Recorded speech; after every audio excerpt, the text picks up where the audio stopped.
카자흐스탄 그 한복판에 말이죠. 정말 하나의 큰 가족처럼 자라난 교회가 있다고 합니다.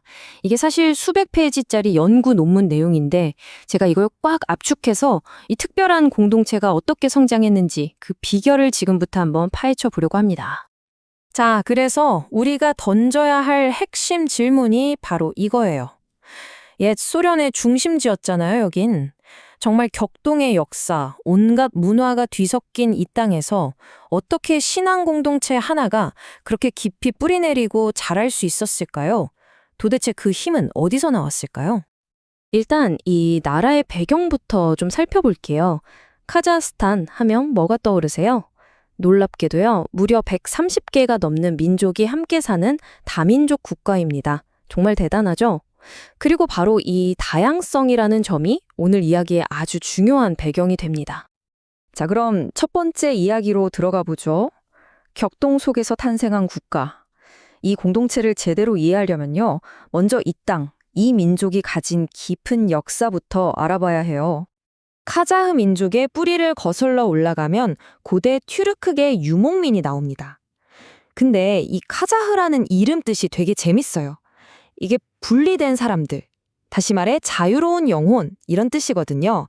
그러니까 15세기에 기존의 나라에서 벗어나서 우리는 우리만의 길을 가겠다 하면서 초원으로 나아간 그 독립적인 정신이 이름에 그대로 담겨 있는 거죠. 자, 두 번째 이야기입니다. 카자흐스탄의 영적 테피스트리. 우리가 보통 중앙아시아 하면 이슬람 문화권을 딱 떠올리잖아요. 그런데 사실 20세기 이전의 이곳 영적인 지도를 들여다보면요, 와, 우리가 생각하는 것보다 훨씬 더 복잡하고 다채로웠습니다. 보세요. 이 땅의 역사를 쭉 따라가 보면 정말 어느 한 종교론만 딱 잘라 말할 수가 없어요. 처음에는 하늘을 섬기는 고대 신앙에서 시작해서 기독교도 들어오고 이슬람도 들어오고 심지어 20세기에는 소련 때문에 무신론의 시기까지 겪었잖아요. 정말 온갖 영적인 흐름이 이 땅을 다 휩쓸고 지나간 거죠. 이슬람이 들어오기 전에 이 지역 사람들의 마음속 깊은 곳에는 탱그리즘이라는 게 있었어요. 뭐냐면 하늘의 신 탱그리를 숭배하는 믿음이었죠. 근데 여기서 진짜 흥미로운 점이 뭐냐면요, 나중에 이슬람이 들어왔을 때 이 탱글이라는 개념이 사라진 게 아니라 이슬람의 유일신, 알라랑 자연스럽게 합쳐졌다는 거예요. 이게 바로 서로 다른 문화를 스펀지처럼 흡수하고 자기들만의 것으로 만들어온 이 지역의 특징을 딱 보여주는 대목이죠. 그리고 이건 진짜 많은 분들이 잘 모르는 정말 놀라운 사실인데요. 초기 기독교의 한 갈래였던 네스토리우스파 기독교가 사실은 이 중앙아시아에서 거의 1000년 동안이나 뿌리를 내리고 있었다는 겁니다. 얼마나 대단했냐면 케레이트나 나이만 같은 튀르크 부족은 아예 부족 전체가 다 기독교를 믿었을 정도였다니까요.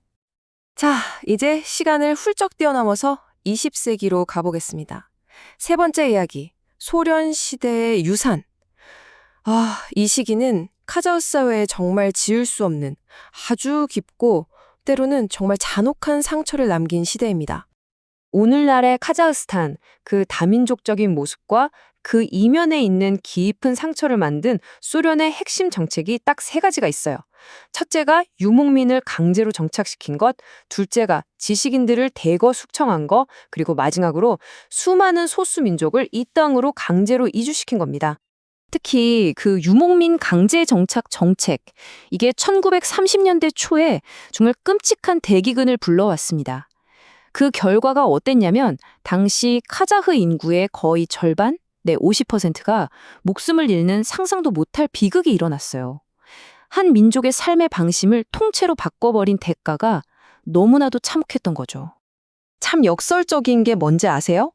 이 끔찍하고 비극적인 강제 이주의 역사가 오늘날 카자흐스탄의 가장 큰 특징인 다민족 사회의 바탕이 되었다는 겁니다.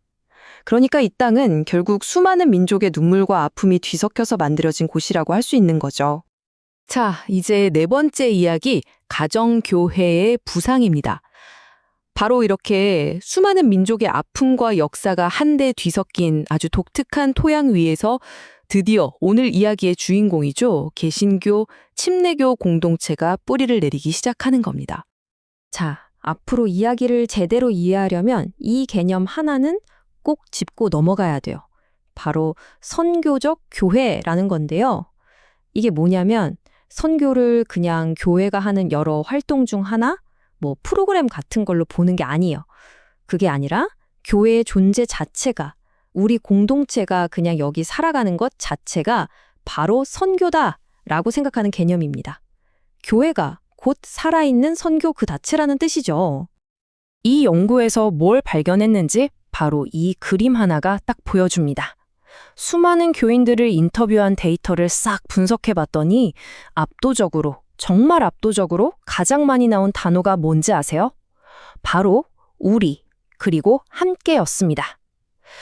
야, 이거야말로 이 공동체가 어떤 곳인지 한눈에 보여주는 가장 확실한 증거 아닐까요? 자, 그렇다면 도대체 뭐가 이 공동체를 이렇게 특별하게 만드는 걸까요? 구체적으로 어떤 점이 다른 걸까요? 이제 그 핵심을 한번 파고 들어가 보겠습니다. 두 모델의 차이가 정말 명확하게 보이죠. 왼쪽에 일반적인 교회가 보통 건물이나 주일 예배 아니면 어떤 공식적인 프로그램에 집중하는 경향이 있다면요. 오른쪽에 있는 이 가정교회 모델은 완전히 달라요. 여기는 사람, 그리고 관계, 그리고 신앙이 그냥 일요일 하루가 아니라 매일매일의 삶 속에 자연스럽게 녹아드는 걸 훨씬 더 중요하게 여깁니다. 이 말을 한번 들어보세요. 현지 목회자분이 하신 말씀인데, 우리 교회에 오는 사람들은 우리가 가족 같다고 말합니다. 다른 교회에서는 이런 가족 같은 느낌과 사랑이 약하거나 없습니다. 라고요.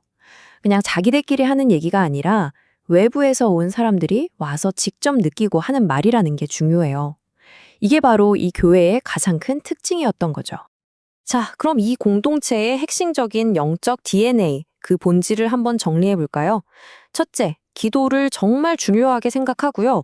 둘째, 무슨 거창한 행사를 여는 대신에 그냥 따뜻하게 밥 한 끼 같이 먹는 그런 관계를 통해서 다가갑니다.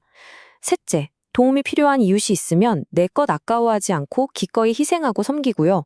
그리고 이 모든 것의 중심에 바로 가정교회라고 불리는 작은 모임이 있는 겁니다. 자, 이제 마지막 결론 부분입니다. 이들이 만들어낸 이 새로운 종류의 공동체라는 모델이 과연 오늘을 사는 우리에게는 어떤 의미가 있을까요? 이 공동체의 성공 비결을 딱 3단계로 정리할 수 있겠네요. 첫 번째 단계, 가족처럼 정말 끈끈하고 깊은 관계를 만듭니다. 두 번째 단계, 그 관계를 바탕으로 말로만 하는 게 아니라 진짜 희생적으로 섬기는 걸 행동으로 보여줍니다. 그리고 마지막 3번째 단계, 모든 멤버가 우리는 한 팀이야, 우린 같이 가는 거야 라는 분명한 사명을 공유하는 것, 바로 이겁니다. 결국 이 연구는 우리 모두에게 아주 보편적인 질문 하나를 던지고 있어요. 너도 나도 진짜 연결을 원한다고 말하는 이 세상에서 과연 우리는 이 가족처럼 세워진 공동체로부터 무엇을 배울 수 있을까요? 어쩌면 그 답안에 오늘날 우리 사회가 어쩌면 잃어버렸을지도 모르는 가장 중요한 가치가 숨어 있을지도 모르겠습니다.